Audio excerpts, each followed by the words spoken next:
Dando continuidade, eu vou chamar o Carlos Aparício Clemente, que tem atuado na prevenção de acidente de trabalho, desdobramento social, parte da ação sindical, vice-presidente dos sindicatos metalúrgicos de Osasco e região, e nos últimos 15 anos tem atuado na inclusão profissional de trabalhadores com deficiência no espaço da cidadania e documentando os 4 principais mitos que ainda retardam a plena inclusão. Formado em administração de empresas e ciências do trabalho. Obrigado. Bem, pessoal, bom dia a todos e a todas. Primeiro, agradeço a oportunidade que a ANANT está dando por esse encontro.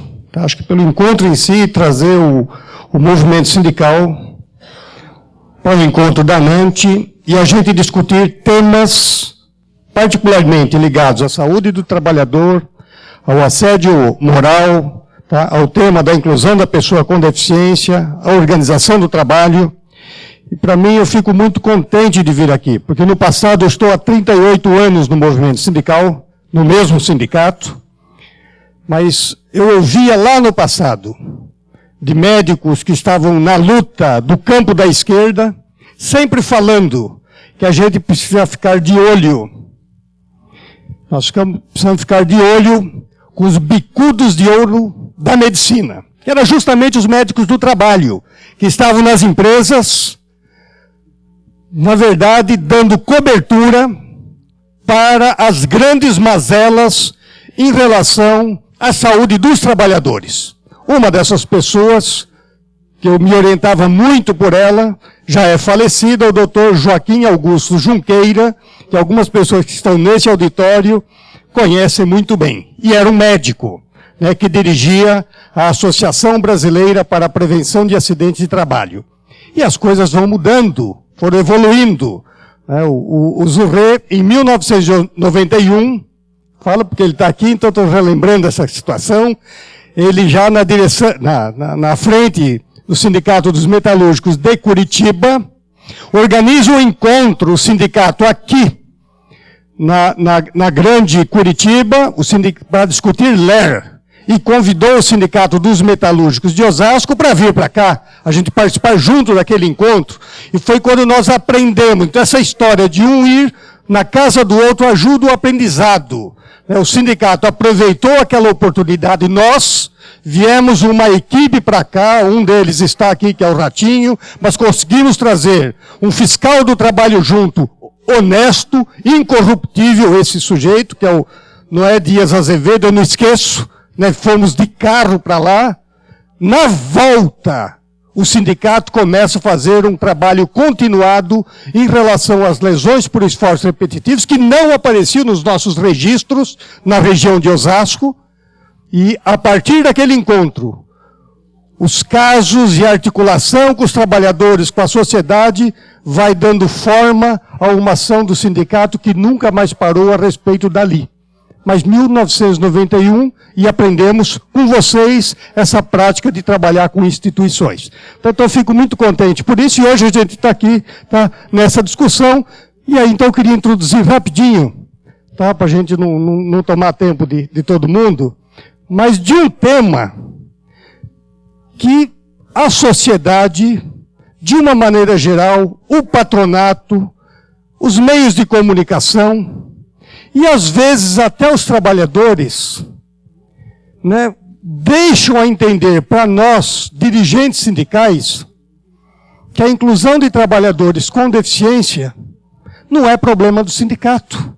O sindicato tem que estar discutindo a questão do salário, o sindicato tem que estar discutindo a questão da jornada de trabalho. Mais recentemente virou pauta, nós lá em Osasco, a questão do assédio moral, e quantas vezes a Margarida Barreto tem nos ajudado nesse debate lá, e sem cobrar um centavo, né? Que é muito legal isso. Quer dizer, mas esse tema não é problema do sindicato, né? E aí, os sindicatos que querem se atrever a trabalhar esse tema encontram 1000 dificuldades que eu queria desconstruir. Eu acho que a última tela da Margarida nos ajuda muito, essa desconstrução. Tá? Mas então não é problema do sindicato. Mas então vamos ver se vai ser problema do sindicato ou não. A lei vai fazer 25 anos em julho. A lei de cotas é a mesma lei da Previdência Social, é a mesma lei da ação regressiva acidentária que a gente estava comentando ontem. Né? Que então os acidentes acontecem, as pessoas morrem, as pessoas ficam mutiladas permanente no trabalho, as fiscalizações são uma farsa, redundam em processo que entopem o poder judiciário e que não dão em nada porque as fiscalizações são mal feitas e os sindicatos longe do acompanhamento delas. Os números estão aí para provar.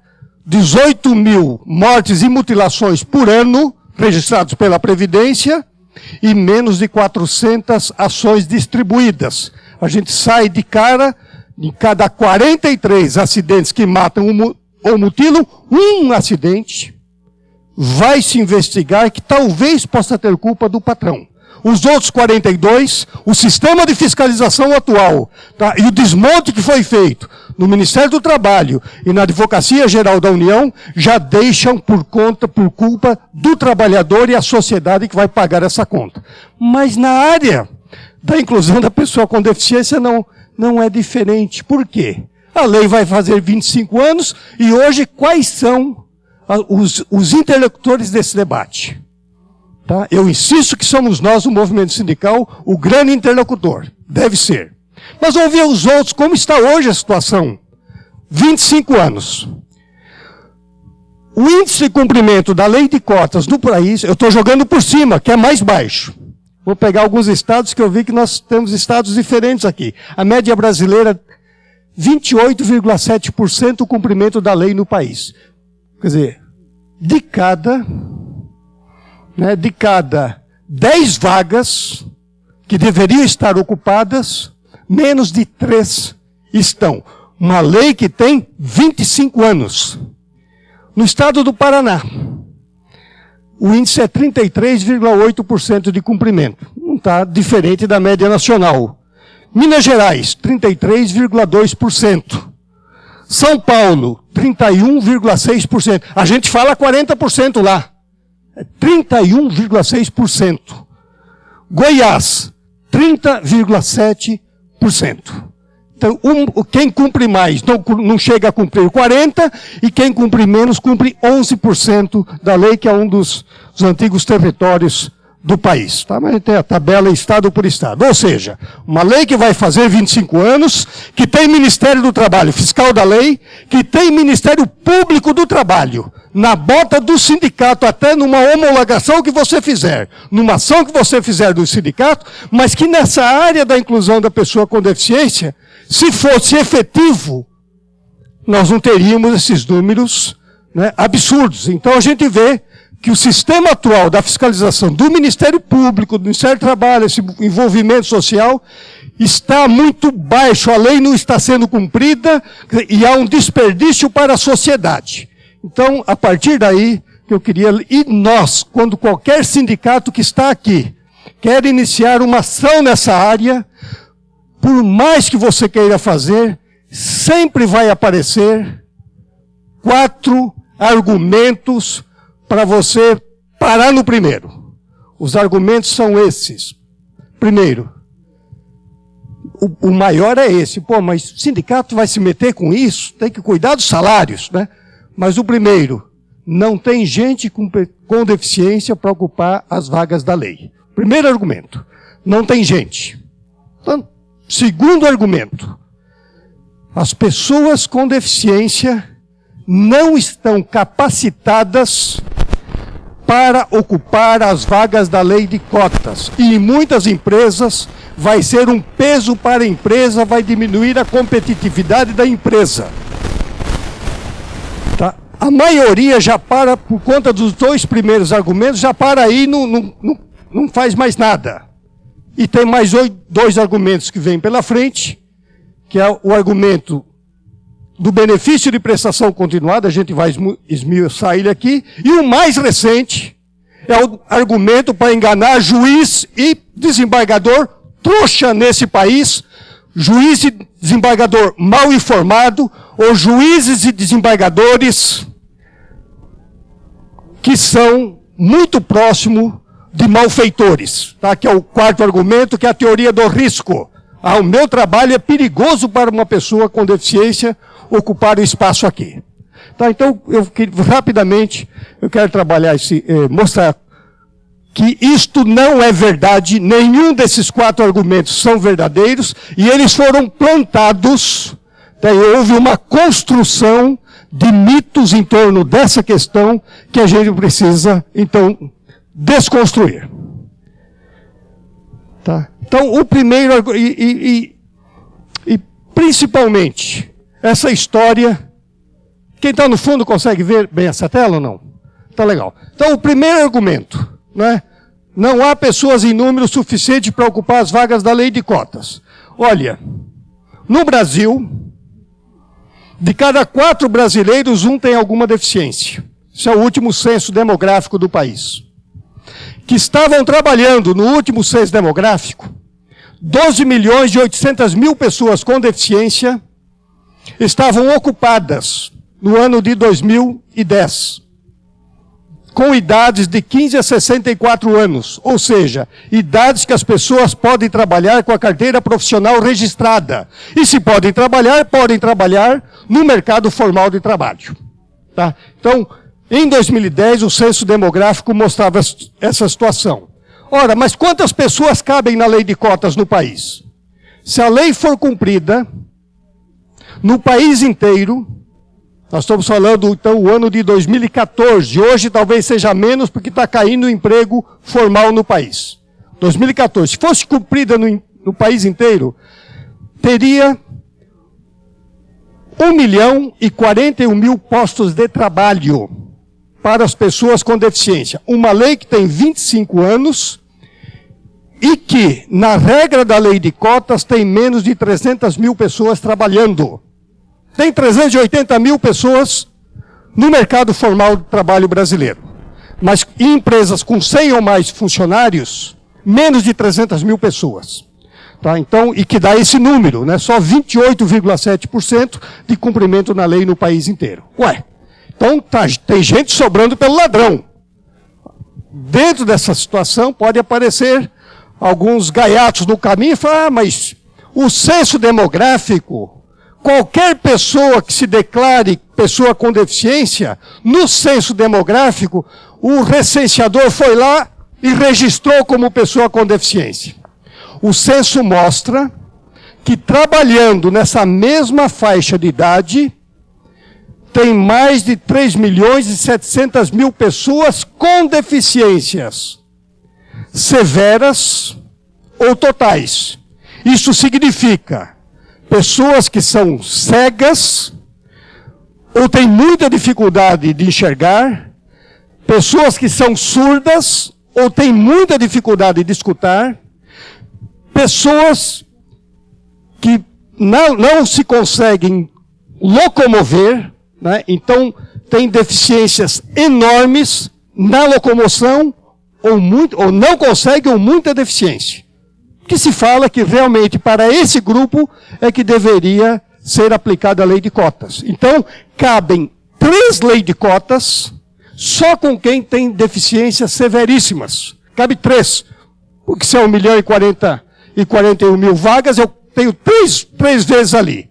Se eu pegar o pessoal ocupado, cabe 12 leis de cotas só entre as pessoas com deficiência que estão na informalidade. Então, sobra gente pelo ladrão. Bem, o argumento que falta gente não se justifica pelos dados públicos produzidos pelo governo brasileiro. O segundo argumento é o argumento da falta de capacidade, falta de escolarização, falta de profissionalização. E nesse argumento, aí eu falo com muita tranquilidade, nós do movimento sindical embarcamos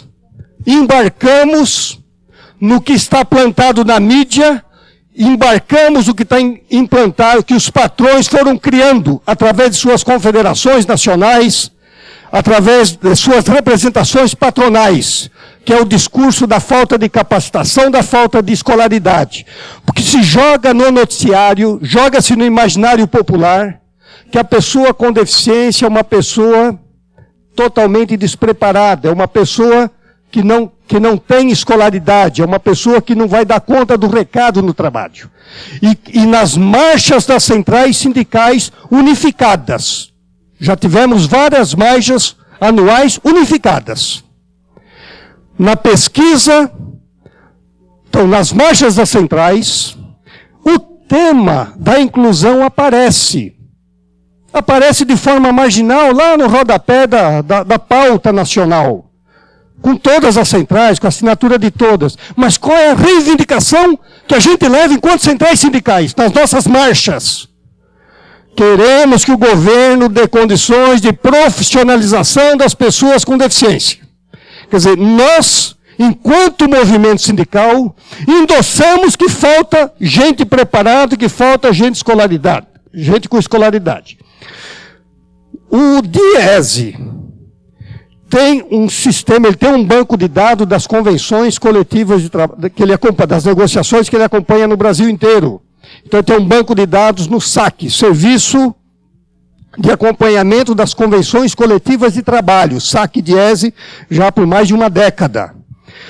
A gente fez um levantamento aqui no banco de dados do DIESE, e isso também aparece nas negociações, nas grandes negociações nacionais.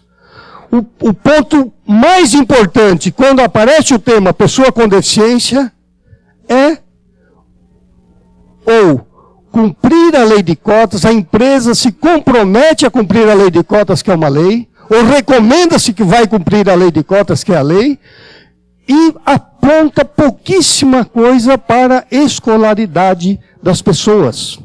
Tem até um caso bacana aqui no Paraná, que é da Itaipu Binacional, tem uma cláusula que se destaca aqui no Paraná, nesse caso, mas é pouquíssimos no Brasil inteiro. Quer dizer, a gente está sempre reforçando essa ideia da falta de escolaridade. Será que é verdade? Então vamos olhar. No Ministério do Trabalho, nesse último registro de 2014, nos números que ele colocou na praça, de pessoas com deficiência, que estava na RAIS, Relação Anual de Informações Sociais informadas pela empresa, de 2014, 2015 não está disponível ainda, nós vamos olhar ali, das 388 mil pessoas com deficiência, de empresas de todos os tamanhos, inclusive com menores de 100 funcionários, gente que tinha escolaridade de ter faculdade, né, ter o curso superior completo, era em torno de 50 mil pessoas. Pessoas que tinham ensino médio completo, vai estar em torno de 200 mil pessoas, 210 mil pessoas. De 388 mil pessoas, então nós vamos ter, entre ensino médio e ensino superior, nós vamos ter 260 mil pessoas, no máximo, no país. Analfabetos com deficiência, tem 3 mil pessoas no país inteiro trabalhando com carteira registrada. No último registro do Ministério do Trabalho. Quer dizer, a pessoa analfabeta, ninguém quer contratar, ela tendo deficiência ou não. São 3 mil casos no país inteiro. Mas vamos olhar. Eu tenho, então, 260 mil pessoas com ensino médio ou superior completo. O censo demográfico mostra que no país nós temos, com ensino médio completo, em 2010, 7.400.000 pessoas com deficiência entre 15 e 64 anos de idade. Cabe 7 leis de cotas só com quem tem ensino médio. Tem 2.800.000 pessoas com deficiência com ensino superior completo. Cabem quase 3 leis de cotas só com universitários, se a gente quisesse fazer a aplicação da lei no país, só com universitários. Mas com essa escolaridade só tem 260 mil pessoas no país. Tá? Então, essa história da escolaridade nós temos que enfrentar, porque as vagas que vão se abrindo para as pessoas com deficiência, normalmente são vagas sem qualificação. Tá? A gente tem acompanhado isso, a busca. Quer dizer, eu não imagino o trabalhador com deficiência, engenheiro, não imagino esse trabalhador com deficiência dirigindo a empresa, em cargos de chefia. Eu estou trazendo esse trabalhador para trabalhar, vamos dizer, a cota. Se eu colocar a menor função na empresa ou a maior função na empresa, para a cota é a mesma coisa, para a lei brasileira. Você tem que ter uma reserva de vagas sobre o seu total de empregados. Então as empresas, quando contratam a maioria absoluta, querem até o cara universitário, querem o cara que tem ensino médio, ele ou ela, com ensino médio ou ensino superior, mas que venha trabalhar nessas vagas que eu vou pagar em torno do salário mínimo, as vagas desqualificadas. Tá? Então é isto que está acontecendo. Quer dizer, se eu tenho 260 mil pessoas com essa escolaridade, e somando 7 milhões e 400 mil, mais as 2.800, eu tenho 10 milhões e 200 mil pessoas com deficiência, com ensino médio e superior completo no país. Sobra 10 milhões de pessoas com essa escolaridade que não conseguem adentrar no mercado de trabalho formal. Então, isto é um campo, eu não tenho dúvida nenhuma, é um campo de ação para nós do sindicato, porque o Ministério do Trabalho falhou na sua missão de fazer o cumprimento da lei, e o Ministério Público do Trabalho pensa igual a sociedade, pensa igual, às vezes, igual muitos de nós. Olha, é o coitadinho, esse cara é desqualificado, esse cara, eu não vou conseguir pôr ele nessa ou naquela empresa. E fica ganhando tempo. Isto se demonstra nos TACs, nos termos de ajustamento de conduta, que o Ministério Público do Trabalho, eu falo porque eles são aliados com a gente nesse tema, lá na região de Osasco, mas nesses termos de ajustamento de conduta, que o Ministério Público do Trabalho faz com grandes empresas, fica dando prazos de 5 anos para cumprir a lei, de tempos enormes, porque se imagina que não terá gente para ocupar as vagas. Então, a cabeça do procurador do Ministério Público não é diferente da cabeça do patrão e não é diferente daquilo que foi, vamos dizer, foi assim, criado na sociedade e aí trabalhado muito pelos meios de comunicação. O jornalista acredita nisso. Não é que o dono do jornal falou para ele fazer matéria para ferrar a pessoa com deficiência, para deixar ela desqualificada. É porque também ele acredita nisso. Tá? Quando a gente olha os dados públicos, a gente vai ver que quem nasce com deficiência no Brasil e no mundo inteiro é menos de 1% das pessoas. Ao nascer, nasce com deficiência. A maioria absoluta fica com deficiência. Ao longo da vida, com o conhecimento e a formação que tem. E qualquer um de nós, ao adquirir uma deficiência, a gente não esquece e não desaprende aquilo que a gente já conhece e tem experiência de vida até aquele momento. É esse o grande segredo da gente ter uma quantidade enorme de pessoas com deficiência, com escolaridade semelhante às pessoas sem deficiência no país, mas ficam ignoradas no mercado de trabalho. O terceiro argumento, tá, é um argumento que vem a partir do momento que passa a ter benefícios, pessoas com deficiências severas, que moram em famílias extremamente pobres, que a renda familiar é até 1/4 do salário mínimo, podem se habilitar a receber o benefício de prestação continuada. Tá? Então, se coloca no imaginário popular que as pessoas com deficiência, as famílias recebem o benefício. Pessoas extremamente pobres em famílias que ganham até 1/4 do salário mínimo. E se imagine, então, que quem vai para o mercado de trabalho, pessoas com deficiência, seriam essas pessoas e elas estariam despreparadas, as pessoas que recebem o PPC. Olhando o Ministério do Desenvolvimento Social, ele fez um estudo, nós apresentamos isso dentro do DIESE no ano passado, no estudo lá no DIESE, está no site do DIESE e no site dos Sindicatos Metalúrgicos de Osasco, esse estudo. Nós vimos que tem próximo a 1,5 milhão de pessoas com deficiência que recebem esse benefício no país. 1,5 milhão. Que tem ensino médio ou mais, ensino médio para cima, 122 mil pessoas. 122 mil pessoas em 1,5 milhão. Existe uma lei, desde 2011, que garante que a pessoa com deficiência que quiser ir para o mercado de trabalho e recebe esse benefício, pode suspender o benefício, vai para o mercado de trabalho, se der com os burros na água, volta para o benefício. Ou a pessoa com deficiência que recebe o benefício, se for para programas de aprendizagem por até 2 anos, vai para o programa sem perder o benefício. Essa é a regra da lei de agosto de 2011 para cá. Sabe quantas pessoas entre 2011 e 2014 conseguiram ir para o mercado de trabalho? 753 pessoas no Brasil inteiro. De 1,5 milhão de pessoas. E onde tem 122 mil pessoas com ensino médio para cima. Sabe quantas foram para a aprendizagem que vai sem perder o benefício? 250. Quer dizer, ou seja, as pessoas não são aceitas que recebem o BPC, há um estigma, não são aceitas no mercado formal e, mais ainda, não estão sendo aceitas nos programas de aprendizagem que a lei abriu essa possibilidade para o país inteiro. Tá? Isso estou falando aqui o resultado desse estudo que nós fizemos, e aí o Ministério do Desenvolvimento Social levantou essas informações para nós. Tá? E o quarto argumento, e é o último, que hoje frequenta os tribunais, porque os argumentos anteriores já deu com os burros na água. Hoje não tem como mais, em sã consciência, alguém dizer que não tem gente com deficiência no país. Tá lá, os números do IBGE, você puxa ele por município hoje. Não tem como.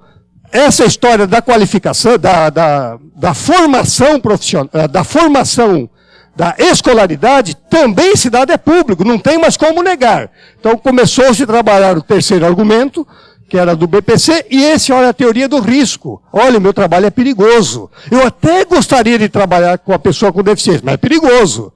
Isto tem desembargador que em São Paulo, nos trabalhos do aeroporto, na empresa Suisport, que faz carregamento e descarregamento de avião parado em terra, liberou a empresa de calcular para a cota de pessoas com deficiência os funcionários que trabalham fora do escritório da empresa nos aeroportos de Cumbica, de Viracopos e de Campinas. No começo desse ano, um desembargador lá no Rio de Janeiro liberou do cumprimento da cota uma empresa de óleo e gás que trabalha na plataforma de petróleo. Mas o que é um trabalho na plataforma de petróleo? Você, ao chegar na plataforma de petróleo em alto mar, plataforma de petróleo é um local, aqui poderia ser o ambiente de uma plataforma de petróleo, ela está fixada.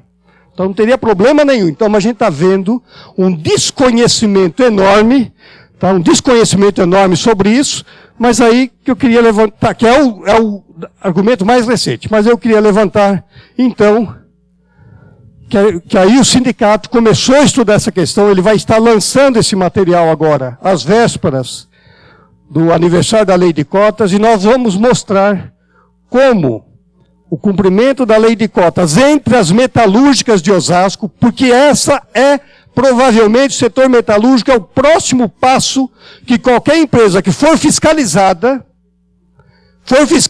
e recorrer da multa, a empresa vai usar isso no argumento, no processo. E se pegar um juiz idiota pela frente, eu aqui no Paraná eu sei, por exemplo, se o processo desse cair com o desembargador, Ricardo Tadeu, essa empresa está frita, porque é um desembargador cego. O primeiro desembargador cego do país é aqui do Tribunal Regional do Trabalho do Paraná. Ricardo Tadeu Marques da Fonseca é um cara fantástico. Mas você pode cair como a juíza dos aeroportos ou o juiz lá da plataforma de petróleo. Então o sindicato fez esse levantamento, vai publicar aqui, porque nós vamos mostrar como que na região, e aí eu queria trabalhar isso aqui, estou encerrando, como nós saímos ali na região de 3% do cumprimento da lei de cotas no geral do ano de 2001 para 104,6% de cumprimento da lei de cotas em dezembro desse ano. Tá, então esse material vai estar nessa questão, porque e aí que vinha o segredo, não é o trabalho do sindicato.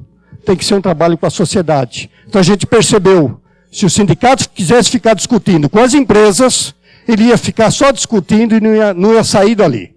Mas nós fomos envolvendo a sociedade.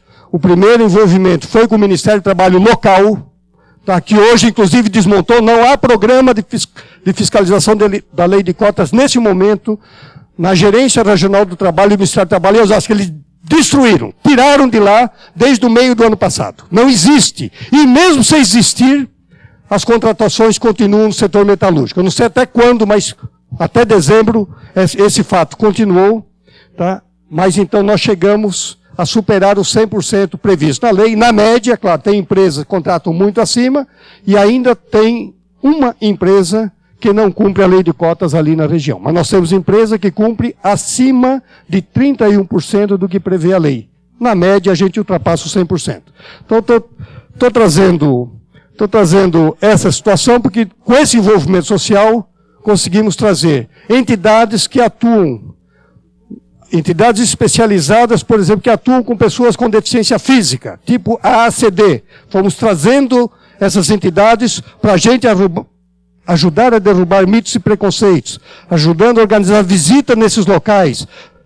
Gente que trabalha com pessoas com deficiência intelectual, entidades que trabalham com pessoas com deficiência auditiva, e assim por diante, pessoas com deficiência visual. Então nós estamos envolvendo esses setores, porque que adianta?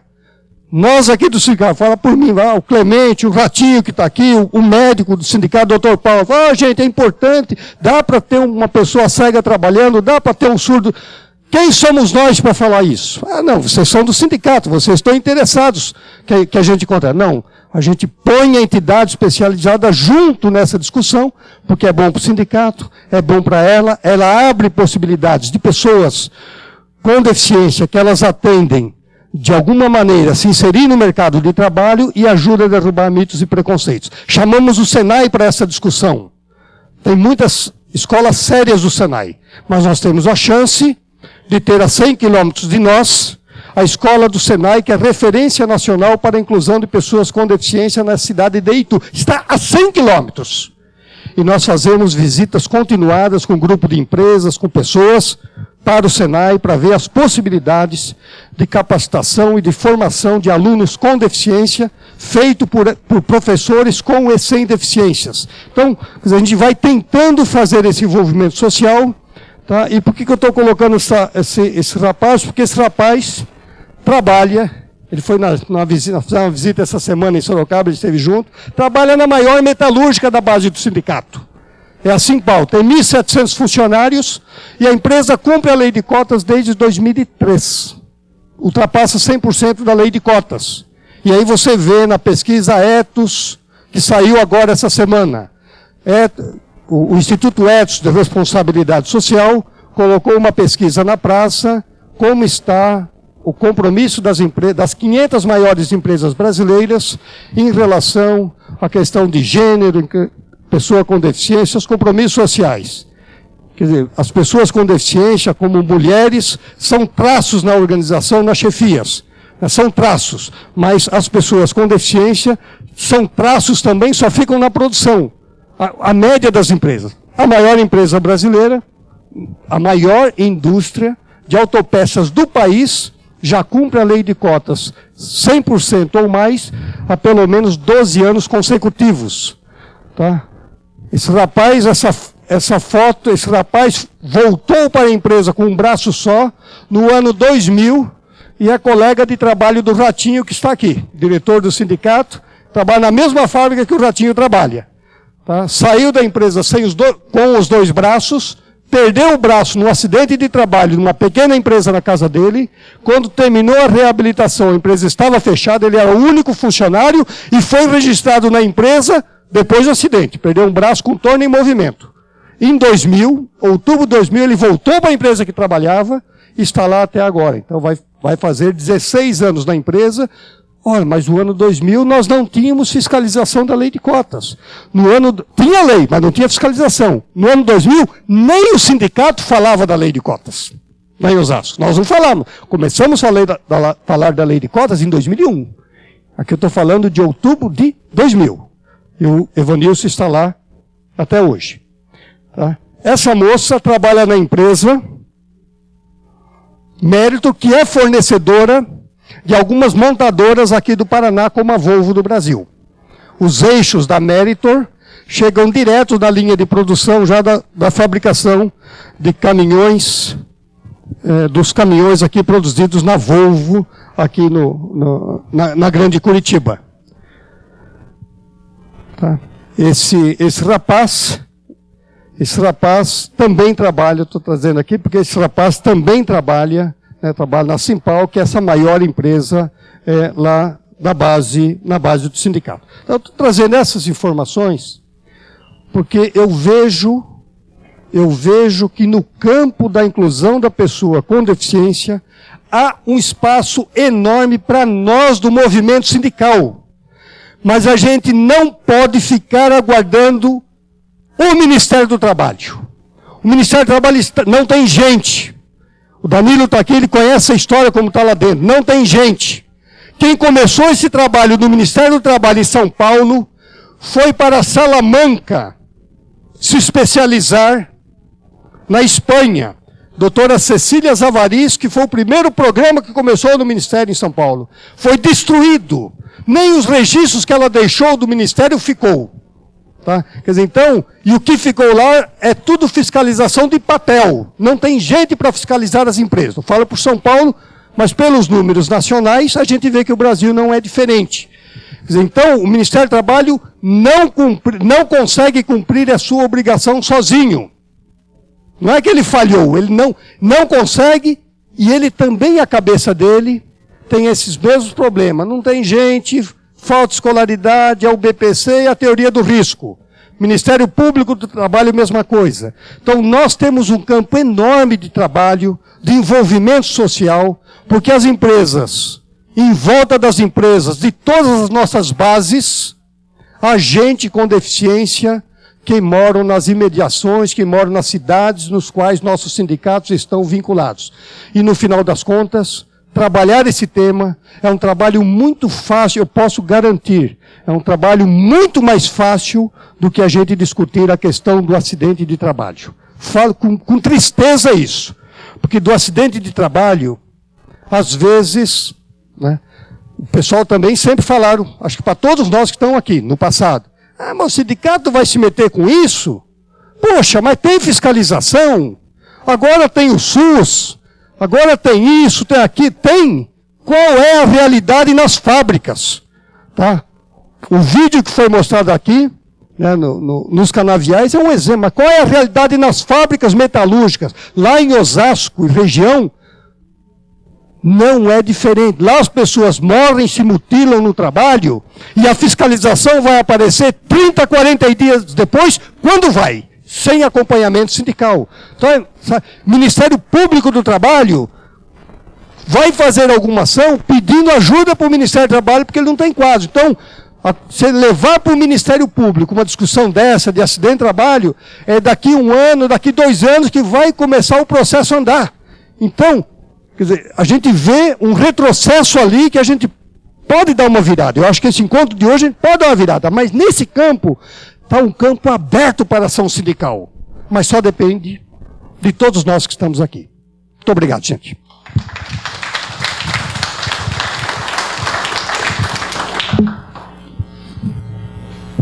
Queria agradecer, Clemente, o seu certificado. Antes da gente começar a discussão, eu vou chamar o Jordeci Mendes de Souza. Cadê? Está ali. Que é membro do Conselho Nacional de Saúde, que veio dar uma palavra para a gente também, para a gente fazer a discussão.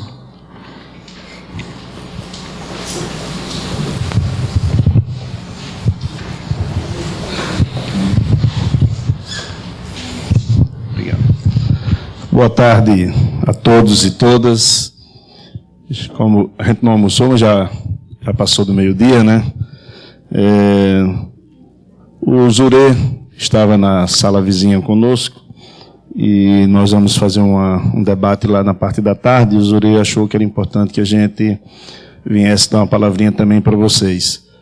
Eu sou o Jordeci Souza, sou representante do Conselho Nacional de Saúde e não podia perder a oportunidade de rapidamente falar algumas questões que eu acho que está diretamente relacionada com a questão da saúde e segurança dos trabalhadores no país.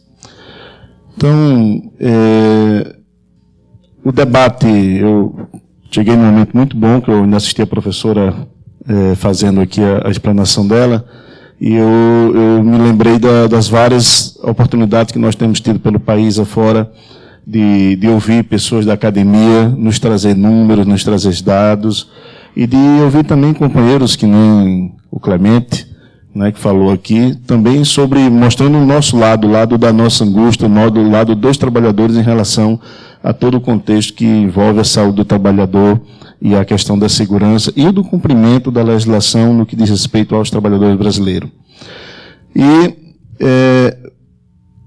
a ideia central da nossa fala é trazer para vocês de que nós temos alguns instrumentos importantes que estão à nossa disposição, garantido pela legislação, e que a gente tem usado muito pouco. E que poderia nos ajudar bastante no processo, tanto da disputa, da hegemonia dentro da fábrica, tanto na área da saúde do trabalhador, como a partir da saúde do trabalhador, fazer a disputa em outros campos, como a questão de segurança, como a questão de salário. Então, por exemplo, no âmbito do Ministério da Saúde, nós temos a construção das CISTs, as Comissões Intersetoriais de Saúde do Trabalhador, que o movimento sindical tem usado muito pouco. E é uma comissão importante, porque ela trabalha diretamente com o Sereste. Ela trabalha em conjunto com o Sereste, com a Renast, que é uma rede que atende os trabalhadores no Brasil inteiro. E que a gente tem uma musculatura enorme, pessoal. A quantidade de pessoas que discutem saúde do trabalhador nesse país, seja trabalhador, seja da academia, é uma quantidade enorme. Na 4ª conferência, em 2014, quando nós fizemos, nós andamos esse país, nós ficamos assombrados com a quantidade de pessoas que escrevem artigo, que escrevem livro, que faz matérias em jornais, em boletins de sindicatos e que domina a política de saúde do trabalhador, domina a questão da segurança e que a gente tem usado muito pouco esses instrumentos para trabalhar do ponto de vista mais geral para a gente poder criar mais musculatura e poder fazer com que a gente avance ainda mais na questão da segurança e na questão da saúde. Eu sempre digo que o nosso maior desafio é tirar o país do número, do ranking mundial que ele se encontra hoje. Porque entra governo, sai governo, parece que ninguém dá muita importância à saúde do trabalhador. Né? Cai um avião, morre 200 pessoas, é uma calamidade pública, é matéria internacional, a imprensa local faz uma festa, passa um mês, 2 meses, publicando aquela questão incessantemente. Né? No entanto, no Parque Fabril brasileiro morrem documentalmente, registrado pelos dados do INSS, morre em torno de 3.000 trabalhadores e trabalhadoras por ano. Muito mais do que um avião. Muito mais. Algo em torno de 10 aviões, 10 aviões caem todo ano. E nem por isso causa comoção nacional. Parece que está tudo bem, está tudo tranquilo. São 7.000 acidentes de trabalho no país. Isso que temos registrado. Agora, recente, saiu números do Ministério da Saúde que mostram um número muito maior do que esse da Previdência Social. Acho que vocês devem ter tido conhecimento. O número chega a 5 milhões de acidentes de trabalho no Brasil. 5 milhões de acidentes. Dados do Ministério da Saúde. E aí, essa comissão setorial pode nos ajudar, e muito, a formular política, a exigir o cumprimento da legislação, e a gente tem usado muito pouco, por isso que eu comecei pela questão da comissão intersetorial. Para não me alongar muito, dizer para vocês que o ano que vem nós teremos 2 conferências temáticas no âmbito do Ministério da Saúde, já convocada pelo Conselho Nacional de Saúde. É a Conferência Nacional, a 2ª Conferência Nacional de Saúde da Mulher, que acontecerá em março do ano que vem.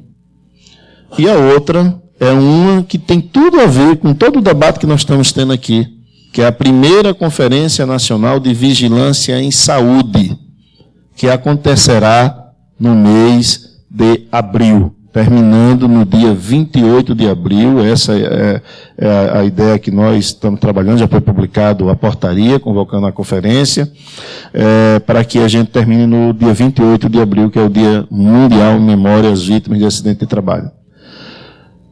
E essa segunda conferência de vigilância em saúde é a grande oportunidade que nós temos, que nós trabalhadores, nós que discutimos saúde do trabalhador, de dizer para o Estado, no âmbito da conferência, é uma conferência geral, é a vigilância em saúde como um todo.